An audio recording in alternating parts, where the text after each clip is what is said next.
So Bill Gates recommended years ago that people read this book, How to Lie with Statistics. I showed people in another video, but over the last few months I decided to actually read the book, and it's shocking. Right on the back it says, if you want to outsmart a crook, learn his tricks. Darrell Huff explains exactly how to and how to lie with statistics. From distorted graphs and biased samples to misleading averages, there are countless statistical dodges that lend cover to anyone with an axe to grind or a product to sell. The Atlantic called it a pleasantly subversive little book guaranteed to undermine your faith in the almighty statistic. If I were to say this stuff myself, they'd call me a conspiracy theorist, kick me off Facebook, censor me more, kick me off Instagram, destroy my life and career like they're already trying to do. But it's not my opinion. It's in the book that Bill Gates told everybody to read. And the book's all about what's happening this year. The difference is while they're all doing it, they don't want you to question them. Creating communist-style censorship around everything they do, convincing you that everybody thinking critically is a horrible person that needs to be immediately destroyed. Let's dive into the book and see what Bill Gates wanted you to read a few years ago. It says, you may have heard of the discouraging news that 1952 was the worst polio year in medical history. This conclusion was based on what might seem all the evidence anyone could ask for. There were far more cases reported in that year than ever before. But when experts went back on these figures, they found a few things that were more encouraging. One was that there were so many children at the most susceptible ages in 1952 that cases were bound to be at a record number if the rate remained level. Another, that a general consciousness of polio was leading more frequent diagnosis and recording of mild cases. Finally, there was an increased financial incentive, there being more polio insurance and more aid available from the National Foundation of Infantile Paralysis. All of this threw considerable doubt on the notion that polio had reached a new high, and the total number of deaths confirmed the doubt. Does that sound familiar to you? Of course. Let's continue. Common sense has somehow failed in the face of the convincingly precise and authoritative. Sound familiar? Of course. Let's continue. The guilt does not always lie with the medical profession alone. Public pressure and hasty journalism often launch a treatment that is unproved, particularly when the demand is great and the statistical background is hazy. So it was with the cold vaccines that were popular some years back and the antihistamines more recently. A good deal of the popularity of these unsuccessful cures sprang from the unreliable nature of the ailment and from a defect of logic. Given time, a cold will cure itself. How can you avoid being fooled by unconclusive results? Sound familiar? Of course. Let's continue. Sometimes the number in the sample is not what it appears to be. A remarkable instance of this came out in connection with a test of a polio vaccine a few years ago. It appeared to be an impressively large-scale experiment as medical ones go. 450 children were vaccinated in a community and 680 were left unvaccinated as controls. Shortly thereafter, the community was visited by an epidemic. Not one of the vaccinated children contracted a recognizable case of polio. Neither did any of the controls. What the experimenters had overlooked or not understood in setting up their project was the low incidence of paralytic polio. At the usual rate, only 2 cases would have been expected in a group this size, and so the test was doomed from the start to have no meaning. But I was told you can't question the statistics by the people who told me to read How to Lie with Statistics, which illustrated decades ago how to lie with statistics, which of course is happening this year. But if you tell the truth about how they're lying with statistics, your enemy number one of the corrupt media, the corrupt bureaucratic health industry, and corrupt big pharma. Let me point out some obvious ways that they've lied with statistics this year. I actually pointed this one out in March. So the World Health Organization said early on that a 3.4% mortality rate was what was going on. 3.4%, that's really scary. Even President Trump had the common sense to know that it was wrong, and he got smeared by the media. They said Trump says he thinks 3.4% coronavirus death rate is a false number. They mocked him. They mocked people like me and censored people like me, but it was obviously wrong for a reason. They didn't even have mass testing at the time. So if you're barely testing anybody, but there's a certain amount of deaths, the death rate seems really, really high. But once you test millions upon tens of millions of people and you get more asymptomatic people there, the number goes down, obviously. So 3.4 was never the real death rate. I knew that. Trump knew that. A lot of people knew that. But the World Health Organization, who works hand in hand with our social media, lied with statistics. That means that the death rate that they're giving us is much higher than it really is. That's very simple math. But you're not even allowed to question them anymore. We live in a communist, medical, tyrannical state where they just want to destroy the country, make you live in fear and stress, close down your gym, close down your restaurants, destroy hundreds of thousands of professions, and say that they're the good guys, because they can't be questioned. How to lie with statistics. But you're supposed to believe the models they show you, right? Well, The Atlantic actually said, don't believe the COVID-19 models. That's not what they're for. They're not to be believed? Well, of course not. They are lying with statistics, but somebody should tell President Trump that, because although he head fakes with the truth every now and then this year, he's been lying with statistics, or he believes the false statistics that Atlantic says not to believe, and he still touts them. What's wrong with having to close it down? We saved millions of lives. You know, a lot of people say we should have gone herd. Let's go herd. Ask him, how are they doing in Brazil? He's a great friend of mine. Not good. You heard about Sweden, right? Too much. Ask him how they doing in Sweden. We saved millions of lives. That's our freedom fighter in this country saying lockdowns. That's good. I'm glad we did that. That saved millions of lives. Sweden and Brazil, which by the way, right when I'm making this video, are beating the United States in deaths per capita. And the statistics were never what the news, Trump, and Democrats said about Sweden. They were lying with statistics the whole time, or just making up things that didn't exist and saying them enough that people believe them. But when it comes to those models, two of the most famous ones that they used were the Imperial model and the IHME model. Interestingly enough, Bill Gates, who told people years ago to read How to Lie with Statistics, gave IHME, which is the University of Washington's Institute for Health, Metrics, and Evaluation, $279 million a few years ago. He knows the value of statistics and how they could shape public perception no matter how true they are or not. He also funded the Imperial model in 2016 to the tune of around $5.5 million. In fact, when it comes to pharma and media, it's almost harder to find institutions that Bill Gates hasn't put his hands in. For all the money and power that guy has, he's not really great in interviews and his body language is horrific. Take a look. The Moderna vaccines sound concerning. We looked. After the second dose, at least 80% of participants experienced a systemic side effect, ranging from severe chills to fevers. So, are these vaccines safe? And you know, the side effects were not super severe. That is, it didn't cause permanent health problems for the things there. Moderna did have to go with a fairly high dose. And so, to get the antibodies, some of the other vaccines are able to go with lower doses to get responses that are pretty high, including the J&J and the Pfizer. And so there's a lot of characteristics of these vaccines. It's great that we have multiple of them that are going out there. And yes, I think you know the data better than I do. But the data showed that everybody with a high dose had a side effect. Yeah, but some of that is not dramatic, where it's just super painful. But yes, we need to make sure there's not severe side effects. The FDA,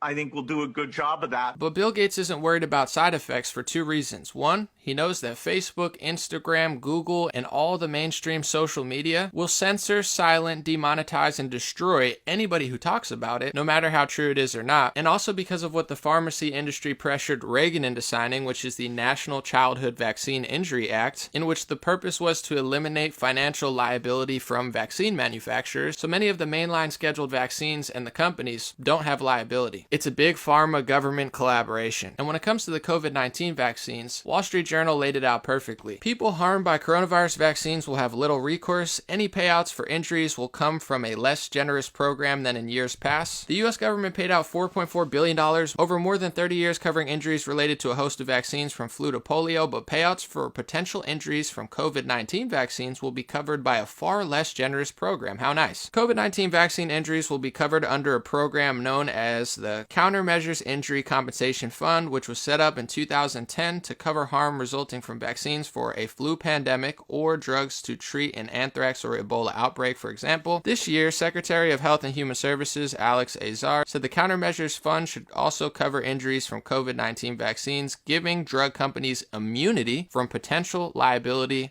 lawsuits. They have full immunity. So when you watch a pill commercial on television, they tell you all the side effects because they have to legally so they don't get sued. Sometimes you read about Purdue Pharmaceuticals, or you see a Johnson & Johnson commercial, or you see one of a dozen drug commercials, and they talk about lawsuits for a past product that they once told you was safe. Well, the companies that Bill Gates funds don't have to worry about all that because they have legal immunity. Isn't that just convenient? And you're not even allowed to talk about it on social media. They'll call you a kook while they walk around looking like this, and they'll race you from the public sphere so fast your head will spin. Does that mean that they're right? Of course not. Does it mean the information that they're posting is true? Of course not. Does it mean that critical thinking's bad? No. Does it mean that you can't lie with statistics? Of course not. I just showed you and Bill Gates just showed you. They just know how to control you, and I guess a lot of people just submit to it, don't think for themselves, or are afraid to speak up. And a lot of people like President Trump because they thought he was going to do something about the liability. In fact, many still do. They make up fake theories all the time to try to justify what President Trump's doing because they think in their head he's going to do what they want him to do. But similar to left-wingers, a lot of them cognitive dissonance and they just block out information that isn't what they want to hear. For example, Robert F. Kennedy Jr. explains how Trump almost set up a vaccine safety council with him, but decided to go with Big Pharma executives instead. So anyway,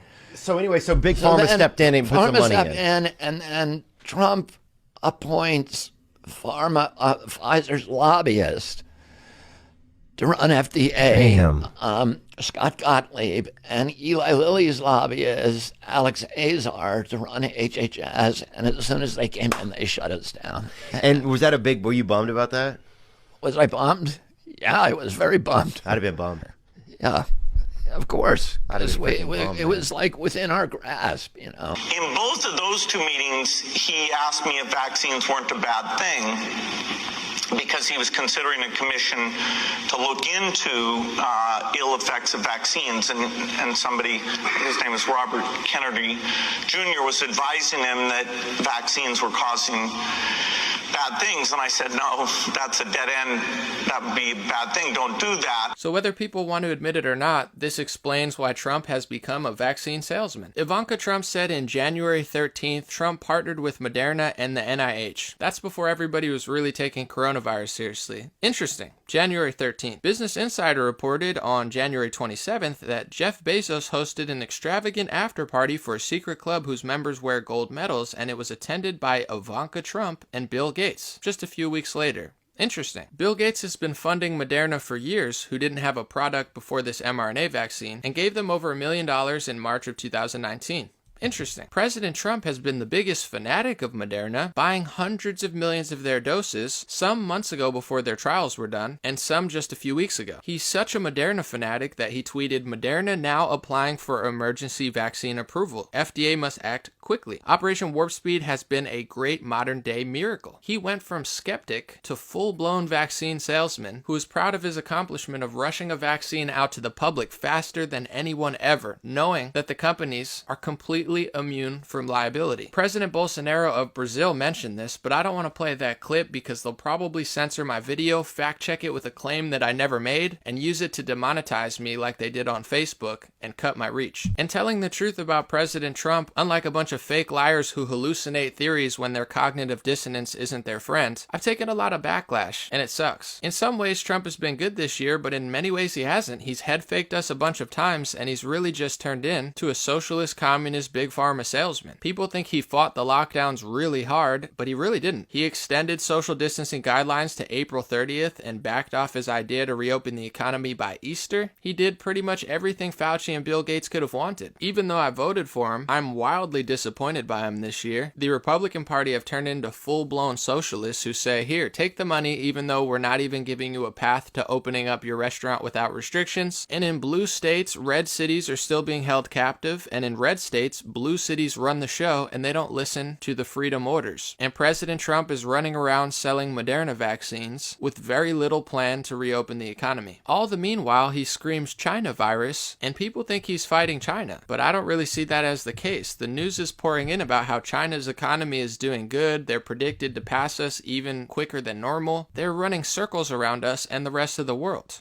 Their government works in unison. I don't agree with it, but they work in unison. They protect the state and they say anybody that goes against us, we're going to shut down. It's messed up. I don't agree with it, but they're rising. And in America, it's the opposite. Anybody who does real journalism, real reporting to make our country do better gets targeted. And anybody that tanks our country with fear, stress, business shutdown, and a downward spiral is elevated. One might even be in the White House in February. But without getting too off track, how to lie with statistics. If you search the flu, here's a few things that come up. Flu cases in Michigan remain much lower than usual. Of course. Fear of a twindemic recede as flu lies low. There's not that much flu, but they tried to scare you with the word twindemic. And then last but not least, ABC says flu numbers are down this year due to higher vaccination rates amid COVID pandemic. Oh, is that right? Well, you can't question it or else they'll try to destroy your career, but there's a lot of reasons that it's down, and I don't even know what I'm allowed to say. I'll give you one example. Thousands of people were added to the death list, never having even tested for COVID. You could get a positive COVID-19 test without ever even getting a test in multiple states. All you need to have is a cough in some states, and tell your doctor that you were around somebody with COVID, and they can give you a positive COVID test.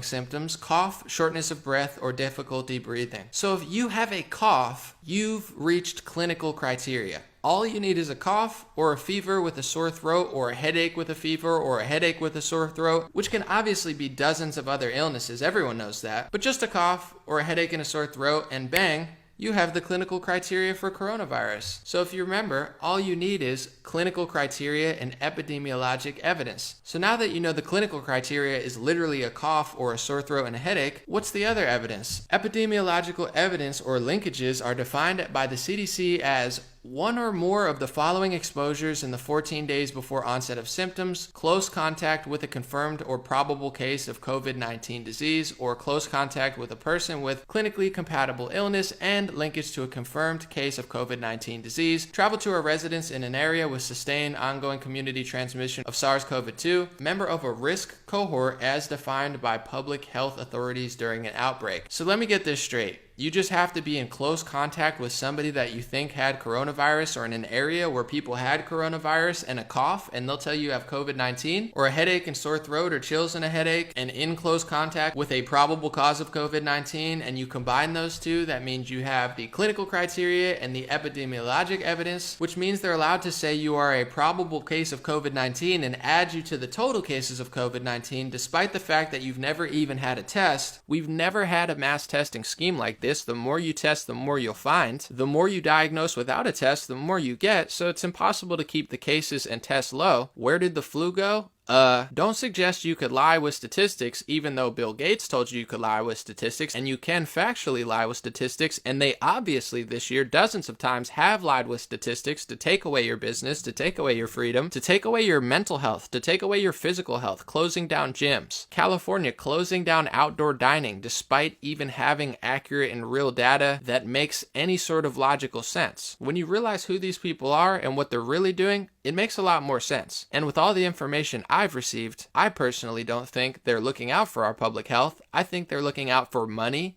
and power and control. And that's not unreasonable to think, considering the history of people like Pol Pot, Stalin, Hitler, and others. And the present day, if you look at politicians and pharmacy companies, they don't all have the best track record. It's not 100% success, and anybody who questions them is a horrible conspiracy theorist. That's the conspiracy theory. The truth is, a lot of the world operates off power and money, and not everybody's the real deal. They will lie for money and power. And before I leave, I just want to give you an example of how they call everything a conspiracy theory, even though it's factually true and mainstream news reports on it. Here's one recently. It says Havana syndrome likely caused by pulsed microwave energy, government study finds. The mysterious neurological symptoms experienced by American diplomats in China and Cuba are consistent with the effects of directed microwave energy, according to a long-awaited report by the National Academies of Sciences that cites medical evidence to support the long-held conviction of American intelligence officials. It says the report obtained Friday by NBC News does not conclude that the directed energy was delivered intentionally by a weapon, as some U.S. officials have long believed, but it raises that disturbing possibility. So NBC News is allowed to question these type of things if they exist and if they're being used, but you're not. This is really what it's about, folks. They think we're peasants. They go to dinner with their friends. They tell you not to go to dinner with your friends. They visit their family in large groups. They tell you not to visit your family in large groups. They can question what's going on in the world, but you can't question what's going on in the world.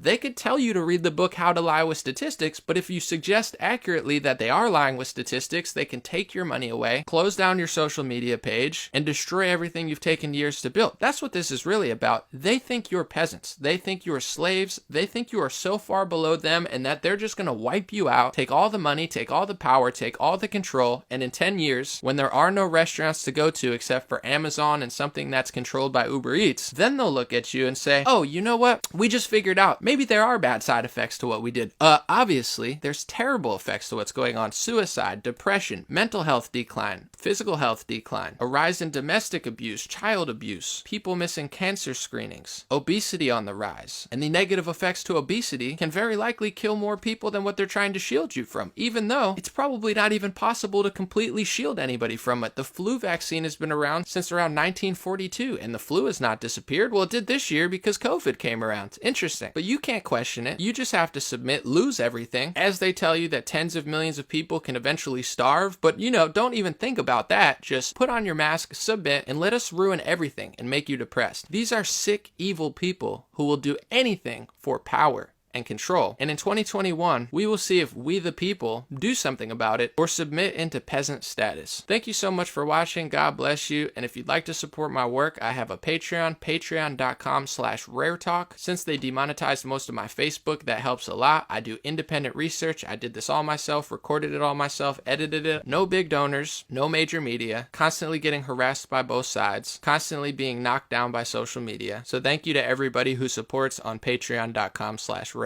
If you'd like to get one of my shirts, I have dreamrare.com. I will bring these hats back soon. They're out of stock, but we'll have the God Bless hats. We have a lot of cool censored shirts, one with my face on it. If you'd like to support dreamrare.com, I appreciate it. My free email list is stayintouchwithme.com. Please sign up to that. And most importantly, have a good day, have a good New Year's, and let's try to make 2021 a good year and a free year. Thanks again.